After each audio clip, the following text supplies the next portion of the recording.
Welcome to the Bulletin of the Pontifical Council for the Family, dedicated to bringing news of the family in the world. It's Friday, December 6th, 2013.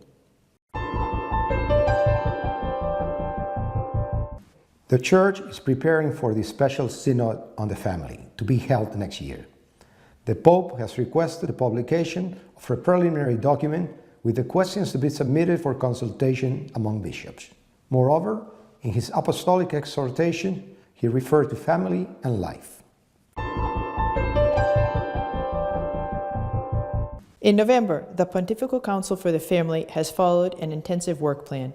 It is worth noting the interdisciplinary conference on the crisis of the alliance between generations and the encounter with the Orthodox Church to defend the family. Defense of the family and life has continued in the whole universal church. From Torino, with a convention organized by the Ecclesiastical Court, to its success in Europe with a collection of nearly 2 million signatures in the campaign in favor of life, one of us. Salvatore Martinez, president of the Italian Charismatic Renewal, has granted us an interview in which he talks about the importance of family support in current circumstances. The preparatory document of the Third Extraordinary General Assembly of the Synod of Bishops on the theme, The Pastoral Challenges of the Family in the Context of Evangelization, which will be held in the Vatican from the 5th to the 19th of October in 2014, has been published. The questionnaire with 38 questions has been sent to the diocese. The first stage of the Synod on the Family will be the special meeting of October 2014, which will define the state of affairs and compile testimonies and proposals of the bishops. The second stage will be the Ordinary Synod of 2015, to search for pastoral guidelines of the human person in the family. The paper begins by describing the unprecedented problems that have occurred in recent years, the diffusion of common law couples, do not marry and sometimes exclude the idea, unions between members of the same sex, to which sometimes the adoption of children is consented, mixed marriages, single parenthood, forms of feminism hostile to the Church, but above all, the weakening or abandonment of faith in the sacrament of marriage. For example, if we consider that in the current context of family, many people born from irregular marriages probably will never see their parents approach the sacraments, we may acknowledge the urgency in addressing the challenges of the current evangelization. This reality demonstrates a vast conformity towards an expanded view of the teachings of divine mercy to the wounded people. The expectations of the pastoral decisions related to the family are very large. Particularly significant is the question of nullification. Streamlining the canonical practice to recognize the declaration of nullity of a marriage could offer a positive, real contribution to solving the problems of the people involved. If yes, how? Are Christians who have divorced and remarried aware of their irregularity? Do they feel marginalized and live with suffering because of their inability to receive the sacraments? It is one of the 38 questions of the questionnaire attached to the brief preparatory document for the special synod on the family. Moreover, the recent apostolic exhortation published by Pope Francis, Evangelii Gaudium, there are important references to family and life. The family, recognizes the Pope, is in a profound cultural crisis, like all communities and social ties. For the family, the fragility of links becomes especially serious because it is the basic unit of society, the place where we learn to live together among differences and belonging to others, and where parents pass on the faith to their children. A marriage tends to be seen as a mere form of emotional gratification, which can be built and modified in any way according to the sensitivity of each member. But the indispensable contribution of marriage to society exceeds the level of emotion and circumstantial needs of a couple. Pope Francis has dedicated 2 articles to the exhortation of abortion.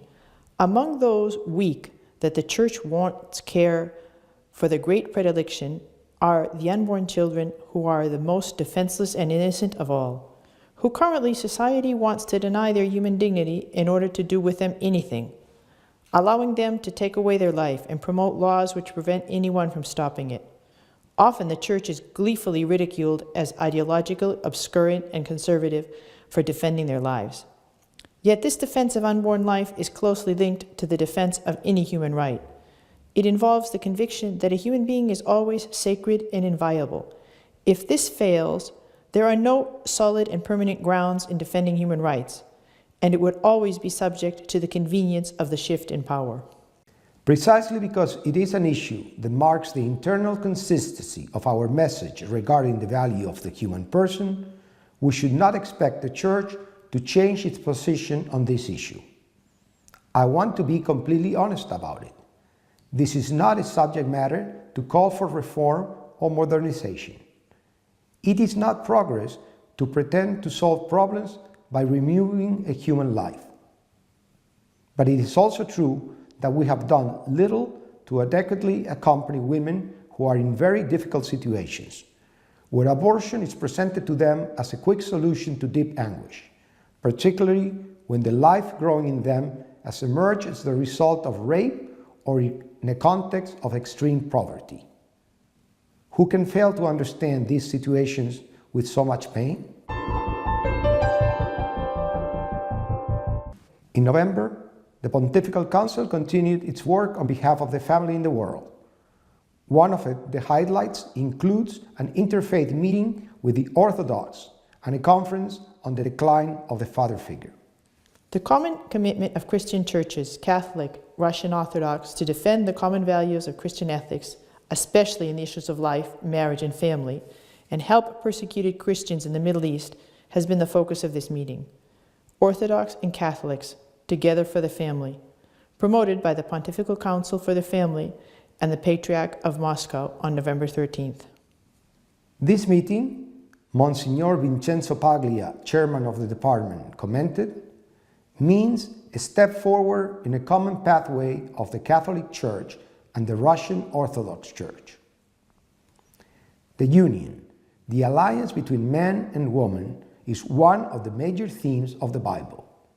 Each man will leave his father and mother, and the two shall become one, said Russian Orthodox Church Metropolitan Alfred Hilarion. Regarding the pro-life demonstrations in France and against the legislation of gay marriage, Metropolitan has stated the state has responded with unprecedented harshness against the millions of families who have rallied in the streets to defend marriage and family, with arrests and beatings, if it were a violent revolt.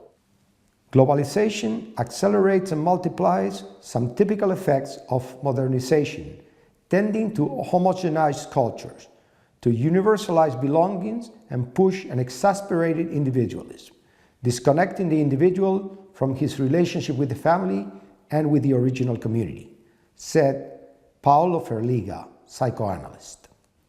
Also in November, promoted by the Pontifical Council for the Family, during the Interdisciplinary Convention, there were topics regarding the current crisis of alliance between generations. The discomfort of the youth of today, said the president of the department, Monsignor Vincenzo Paglia, is not caused by an excessive presence of the father, by parental authority, as happened a few years ago, but on the contrary, by absence of parental authority, and in particular, the decline, evaporation, or obscurity of the father figure. The psychoanalyst Francesco Stoppa referred to the novel by Cormac McCarthy, The Road, as a metaphor for what happens in contemporary society with relationships between parents and children, on a conception of heritage not only as a transfer of asset or genes, but as an assignment of testimonies of life.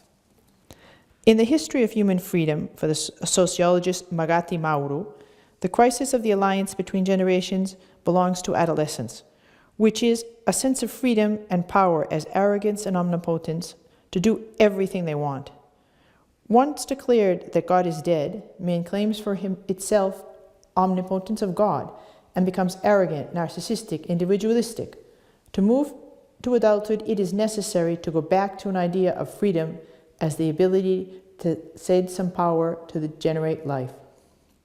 The Pontifical Council for the Family is helping in remodeling the New Seed, a center for children of homeless families in San Salvador de Bahia, Brazil. The president, Monsignor Vincenzo Paglia, has traveled there to deliver this aid. Monsignor Paglia has participated in a meeting in Moscow of studies organized by the Russian Orthodox Church on translations of scriptures. His presentation was entitled Translations of the Bible in the Life of the Catholic Church. The chairman of the department was received by the Patriarch of Moscow, His Holiness Kirill. The initiatives for family and life continue to multiply in the world. Africa, Europe, or Asia, for various reasons, have conducted various activities in this regard. The plenary assembly of the Association of Episcopal Conferences of the Central Africa region on the theme of family has been held in Libreville, Gabon. Gabon bishops published a pastoral letter urging the faithful to not be deceived by false doctrines and remain vigilant against the current proliferation of mystical religious currents, and urging them to regain consciousness of faith, giving renewed impetus to those who are experiencing difficulties or crises in their lives of faith. The Family in the Life and in the Right of the Church is the title of a study day organized by the Ecclesiastical Court Piedmontese in Turin in the Aula Magna of the Faculty of Theology on November 23rd.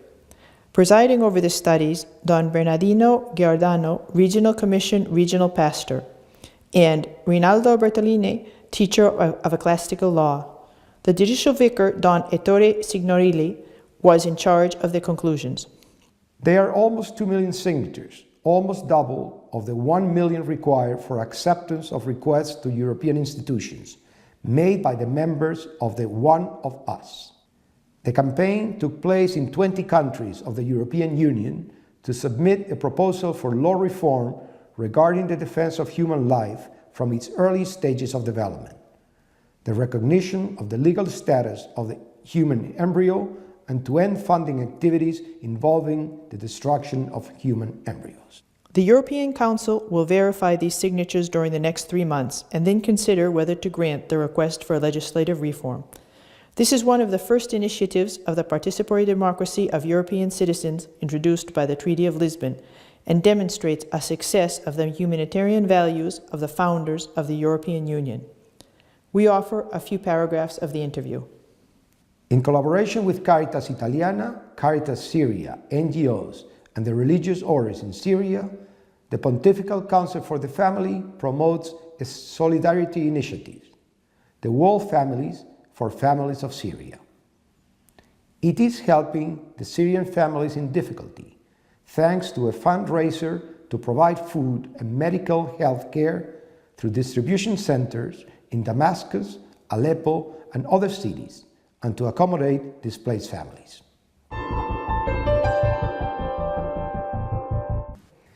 During the recent plenary assembly of the Pontifical Council for the Family held in late October, the president of the Charismatic Renewal in Italy, Salvatore Martinez, spoke about the importance of family and the need for spirituality to strengthen its members. Sono Salvatore Martinez, presidente del Rinnovamento nello Spirito e della Fondazione Vaticana Centro Internazionale Famiglia di Nazareth. Il tempo che viviamo interpella la nostra coscienza ecclesiale quanto al tema della famiglia.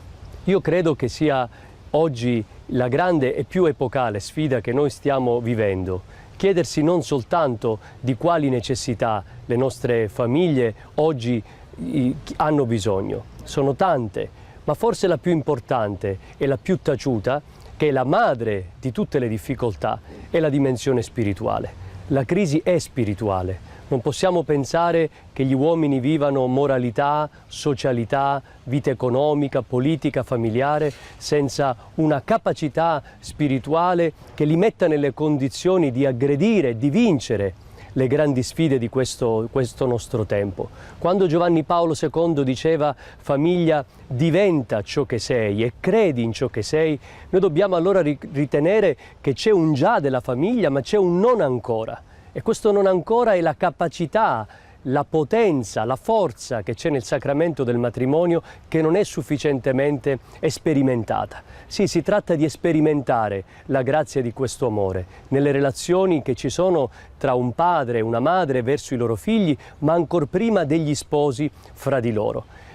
Il Salmo 85 ci dice che l'amore e la verità si incontrano, non l'amore e la libertà. E molti vivono la loro fede partendo dall'idea della libertà della fede, sia nelle prassi, soprattutto negli atteggiamenti, nei comportamenti. C'è la fede, certamente, è presupposta, ma non è educata. L'educazione alla fede, che è una educazione alla verità, dà forza all'amore, dà intelligenza all'amore, dà stabilità all'amore. Ecco perché ritengo che la crisi non è teologica, la crisi è soprattutto pastorale oggi, quando guardiamo alla famiglia, in quel come ci si ama, quel come si è capaci di amare, quel come si rimane fedeli all'amore. Se non si sviluppa questa capacità, noi continueremo a raccontare le derive della famiglia, le difficoltà della famiglia, i mali della famiglia e non irrobustiremo la famiglia perché sia capace di vincere con il bene questo male, con l'intelligenza della fede, con una volontà d'amore ben più radicata di quelle che noi possiamo sperimentare. Dobbiamo in altri termini provare a vincere un grande individualismo di fede che c'è ancora nella vita delle nostre comunità e fare in modo che questo meraviglioso patrimonio di fede e di amore che è nella Chiesa sia intanto depositato nel cuore della famiglia e sperimentato nel cuore della famiglia come soggetto primario della comunità ecclesiale, non accessorio.